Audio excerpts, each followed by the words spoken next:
Sir Peter Snell is arguably one of the greatest middle distance runners and researchers of healthy living of all time. Running for his nation of New Zealand, he won 3 Olympic gold medals and set 8 world records. I had the opportunity to interview him when he visited Atlanta as a speaker for a race and workshop I established as a board member for the Georgia Track and Field Association. Besides the story of his magnificent running career, Peter's academic journey culminated in him earning a PhD in the area of human performance, wellness, and aging, and he was also knighted by the Queen for his service to humanity. In my interview with Peter, I sought to find out the inner workings of his great single-mindedness. The answers you find in his interview may surprise you.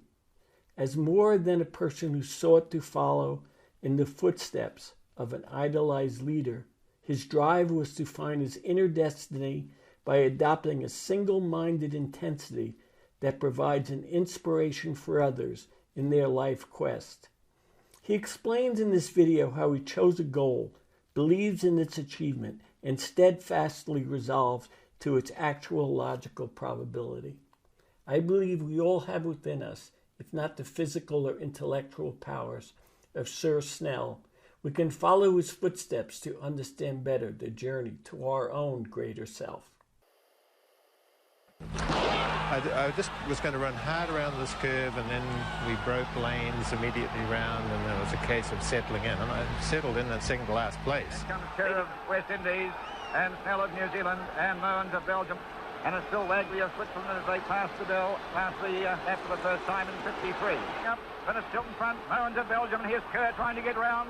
Snell is in there on the rail, but he can't get out at the moment as they come around the curve. And Snell's on the inside. He may have difficulty getting through here. He's trapped right on the inside there, and it's Moens of Belgium, and here's Snell coming through. Moens of Belgium, Snell in second place. Kerr, Snell of New Zealand is trying to overtake Moens of Belgium. Snell of New Zealand is in front. Snell of New Zealand wins from Moens of Belgium and Kerr of West Indies in third place. Very, very pleased today to be here with Peter Snell. Dr. Snell, for my generation, of course, was an incredible hero. I was impressed by the fact of when you were 25th and you won the Olympics, how did your mind change between then and 64? And what could you identify that for people who are young people who are trying to excel? I've always worked on the basis of reasonable expectations. I don't subscribe to the idea of aim high, because aiming high might be too high and you're always going to fail. So realistic expectations. And what I had done was study what had happened 4 years earlier and compared with what I thought I could do, and I set my expectations based on that. So it was really to make the final. And then, but that would not limit my performance, those, you might say, lower expectations. I adjusted according to prevailing conditions. And I was running better than I thought I possibly would, and so my goals were higher. Okay, so when your goals were higher, how did that affect sort of the things that you thought about? Well, I started, the strategy was that I was going to put myself into a winning situation tactically. And so I was going to do, hang with the leaders, for example, maybe make my own move if that seemed appropriate. But in other words, attempt to win the race. Yeah. Not to sort of feel, oh, these guys are so much better than I am, and this is the Olympics, and that sort of thing. I think a lot of people fail in the high pressure situation just because of that. There's a lot going on when you walk into an Olympic arena, and I happen to think that the ability to tune that out is important. If you're too affected by, then your arousal level gets high and you don't do as well.